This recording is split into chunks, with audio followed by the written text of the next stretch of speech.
Utilisation du bâtiment par ses occupants. Les programmes des opérations de construction devraient intégrer les préoccupations des futurs occupants et leur mode de vie. Celui-ci est très différent suivant qu'il s'agit de vivre dans un logement, d'être soigné dans un hôpital, de se détendre dans une salle de sport ou de spectacle, d'assurer une activité permanente ou non dans un lieu de travail.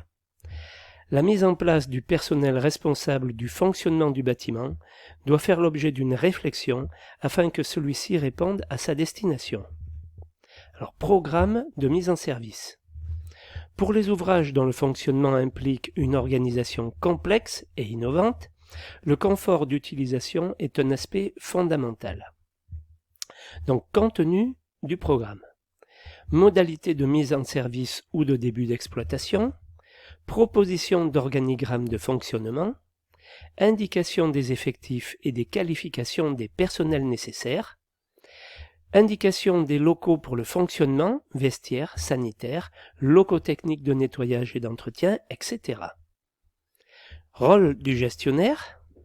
Il doit valider puis actualiser ou élaborer les organigrammes qui mettent en évidence les postes de travail et les qualifications minimales des agents concernés, les effectifs permettant le fonctionnement de ces postes dans le respect du statut des agents concernés, durée de travail, pénibilité des postes, etc.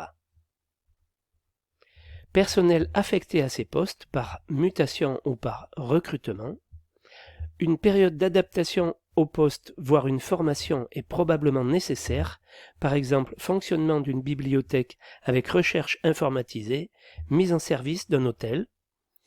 La durée de cette formation est à intégrer dans la planification générale pour la mise en service du bâtiment.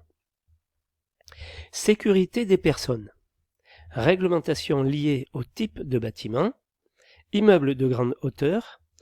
La maîtrise d'œuvre a pour mission de concevoir et de faire réaliser tous les dispositifs et installations réglementaires relatifs à la sécurité, notamment incendie. Il en est de même pour tout ouvrage complexe nécessitant des prescriptions spécifiques. Établissement recevant du public.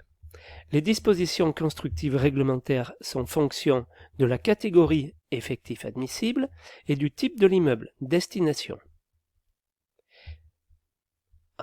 Alors là, je vais recommencer une deuxième fois. Moyens mis à disposition pour la sécurité, la qualification des personnels affectés au poste nécessite souvent une initiation, voire une formation spécifique.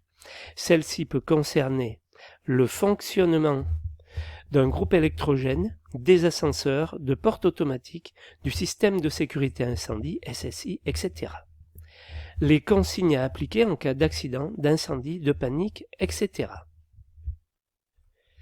Personnel d'entretien. L'exploitant répartit cette mission entre du personnel rattaché hiérarchiquement à l'établissement, la prestation est faite en régie directe, du personnel vacataire, la prestation est faite par une société d'emploi temporaire, des prestataires extérieurs à qui les travaux sont confiés par contrat. En matière de formation des personnels, sécurité, entretien, maintenance, le marché de travaux ou de fourniture doit préciser les obligations de formation du titulaire et la qualification des personnes qui assureront cette formation.